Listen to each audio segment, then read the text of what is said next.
Hey guys नमस्कार, मैं आपका दोस्त अमित। स्वागत है हमारे YouTube channel the ultimate knowledge में एक बार फिर से। आपके प्यार और आपके रिस्पेक्ट के लिए स्टूडेंट्स तहे दिल से शुक्रिया। गाइस आज के इस वीडियो के अंदर हम लोग बात करेंगे, हाल फिलहाल एक वीक पहले एनसीटी ने अपनी साइट पर एक नोटिफिकेशन जारी किया था। उस नोटिफिकेशन के अंदर आपको पता होगा कि न्यू एजुकेशन पॉलिसी के अंदर बहुत सारे चेंजेस किए गए थे। आज हम लोग बात करेंगे उस एक ऐसी ही चेंजेस की जो इस साल से क्या है इंप्लीमेंट हो सकता है। अभी एनसीटी ने जितने भी स्टेट बोर्ड हैं जो अपने कोई भी टेट के एग्जाम लेती हैं, उन सब से क्या है एक सजेशन मांगा है, एक नोटिस दिया है कि भाई हम लोग जो है एक नेशनल लेवल पर क्या है टेट की शुरुआत करने जा रहे हैं। जैसे जो नेट का एग्जाम है, अगर पूरे इंडिया के अंदर कोई भी बच्चा नेट क्वालिफाई करता है तो उसको एक ही नेट का एग्जाम देना पड़ता है। बट हमारे देश के अंदर जो टीचर बनने के लिए, चाहे वो प्राइमरी लेवल पे हो, चाहे वो टीजीटी लेवल पे हो या फिर पीजीटी लेवल पे हो, हर स्टेट बोर्ड का क्या है अपना एक अलग से टेट होता है। इस टेट को पूरी तरह से खारिज करने के बाद जो है अब एनसीटी जागी है और वो सोच रही है कि एनसीटी एक नेशनल लेवल पर क्या है एक टेट की शुरुआत की जाए, जिसके बेसिस पे क्या है उस टेस्ट को क्या इंप्लीमेंट किया जाए। तो आज हम लोग उसी की बात करेंगे गाइस आपसे। जो एनसीटी ने क्या है अभी हाल फिलहाल में एक नोटिस दिया है कि आने वाले कुछ टाइम के अंदर हम अपना एक नेशनल लेवल पे क्या है टेट की शुरुआत करेंगे। अब टेट जो होगा पूरे देश के अंदर बच्चों को एक एग्जाम देना पड़ेगा। आपको दिखने में सुनने में तो इतना ही इजी लग रहा है, पर जब हम लोग इसके बारे में डिस्कस करेंगे तो बहुत सारी अटपटी बातें आप लोगों को पता चलेंगी और आप लोग बहुत ज्यादा क्या कंफ्यूज भी होंगे। तो इसी चीज को मद्देनजर देखते हुए हम लोग आज बात करेंगे क्या प्रोज एंड कॉन्स क्या है जो एनसीटी का जो टेट का एग्जाम हो सकता है आपका 2021 के अंदर। तो गाइज इसी की हम लोग बात करेंगे। सबसे पहले आप देख लीजिए, किसी भी चीज के फायदे और नुकसान होते हैं, तो सबसे पहले हम इसके एडवांटेज जो है उसके लिए क्या है हम लोग बात करेंगे। तो उसके लिए बात करने के लिए आप देखिए, मैं आपको बता देता हूं क्या है। सबसे पहले आप गाइज देखिए इसके एडवांटेज। एडवांटेज में क्या है आपको सुनने में बहुत अच्छा लगेगा कि भाई only one teacher exam for pan India. आपको जानकर खुशी होगी कि आपको हर स्टेट के अब अलग अलग जो है टेस्ट नहीं देने पड़ेंगे। पूरे इंडिया के अंदर जो टीचर बनने का जो एक एग्जाम है वो सभी के लिए क्या है सेम रहेगा। क्या रहेगा? सेम रहेगा।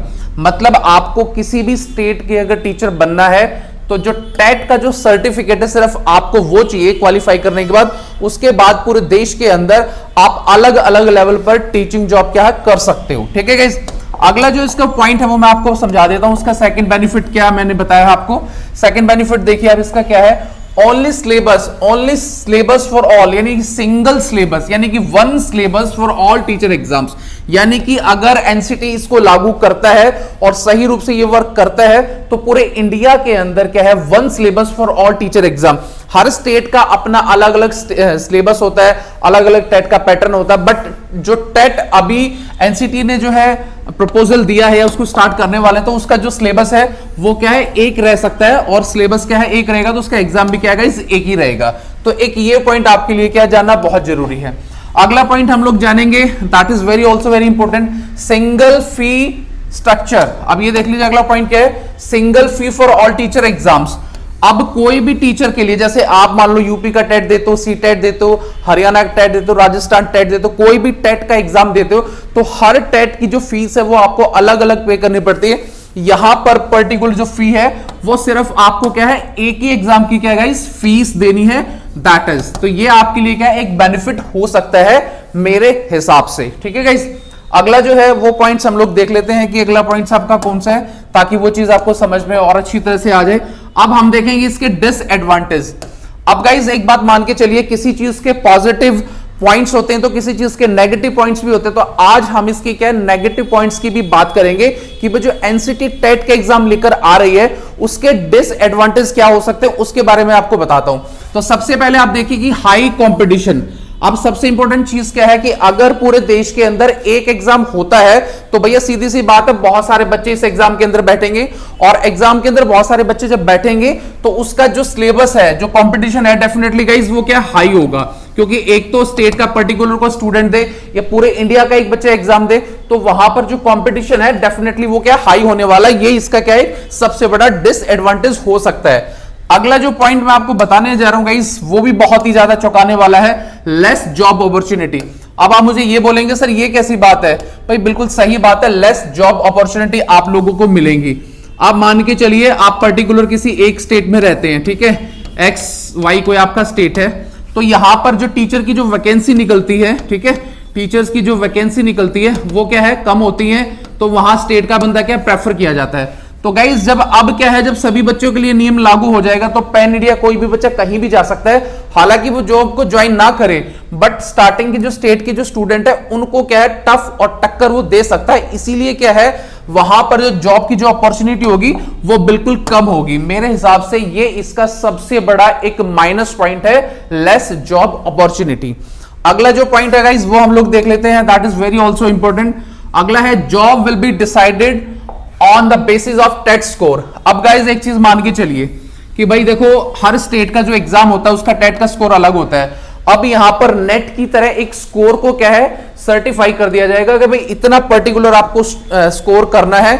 अब जिन बच्चों का कम स्कोर आएगा वो अपने स्टेट की जॉब में क्या है शामिल ही नहीं हो पाएंगे। तो कहने का मतलब ये है कि इसका जो स्कोर होगा, जो इसको जॉब मिलेगी वो क्या होगा कि job will be decided on the basis of TET score. अब यहां पर किसी बच्चे का स्कोर कम आता है, लेस आता है, तो उसके लिए जॉब की अपॉर्चुनिटी नहीं हो सकती। सेम ऐसे जो बैंक पीओ के साथ अभी हो रहा है, काफी बच्चे बैंक की जॉब छोड़ के जा रहे हैं, काफी बच्चों को जॉब मिल ही नहीं पा रही है।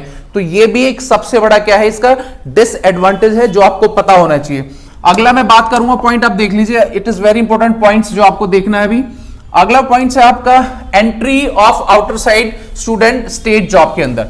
अब गाइज आपको पता है कि हर जॉब का स्टेट गवर्नमेंट का क्या अपना एक कोटा होता है, अपना एक कोटा होता है। उस कोटे में अगर कोई स्टूडेंट ऑल इंडिया बेसिस पर अगर अच्छा स्कोर करके आता है या वो आएगा, तो जो स्टेट के जो बच्चे हैं सॉरी उसके लिए क्या है जॉब की जो पॉसिबिलिटी है वो बिल्कुल कम होगी। यानी तो बिल्कुल ये सही बात है कि entry of outer side student state job के अंदर हो जाएगी, तो अपने ही स्टेट के अंदर हम क्या है विदाउट जॉब, वैसे ही जॉब की बहुत कमी है, तो और ज्यादा क्या है जॉब की मारामारी होगी इस टेट एग्जाम को लेकर। अगला गाइस पॉइंट मैं आपको बता देता हूं क्या है, वो भी बहुत ही ज्यादा जरूरी है, वो आप पॉइंट देख लीजिए कौन सा पॉइंट की मैं बात कर रहा हूं। अगला है syllabus will be little tough. अब ये बात सही है भाई, नेशनल लेवल पर कोई भी चीज अगर आप इंप्लीमेंट करोगे तो उसका सिलेबस क्या है पूरे इंडिया को मद्देनजर देखते हुए क्या है उसका डिसाइड किया जाएगा। तो यहां पर कहने का मतलब ये है कि जब ये जो एग्जाम था स्टेट लेवल पर, ठीक है, और सेंटर लेवल पर अलग अलग होता था, तो वहां पर जो सिलेबस था वो क्या है लेस टफ होता था। क्या होता था? लेस टफ होता था। बट अब ये जो आपका सिलेबस रहेगा इसका, ये क्या है काफी टफ हो सकता है। तो ओवरऑल अगर मैं बात करूंगा इस आपसे इस एग्जाम से रिलेटेड मेरे पॉइंट ऑफ व्यू से कि भाई सरकार को ऐसा नहीं करना चाहिए, उनको हर स्टेट के हिसाब से क्या टेट लेना चाहिए। भले इसके कुछ फायदे कुछ नुकसान है, बट इसके नुकसान भी ज्यादा है जो बच्चों को भविष्य में उठाने पड़ सकते हैं। तो गाइस वीडियो आपको कैसा लगा प्लीज इसके लिए लाइक शेयर एंड कमेंट, और मैं चाहूंगा अगर आप हमसे जुड़ना चाहते हो तो प्लीज चैनल को सब्सक्राइब करना, ताकि आने वाले वक्त के अंदर इस प्रकार के इंफॉर्मेटिव और एजुकेशनल वीडियो हम लोग आपको दे सके। तो till then bye, take care guys, मुस्कुराते रहना। Thank you so much.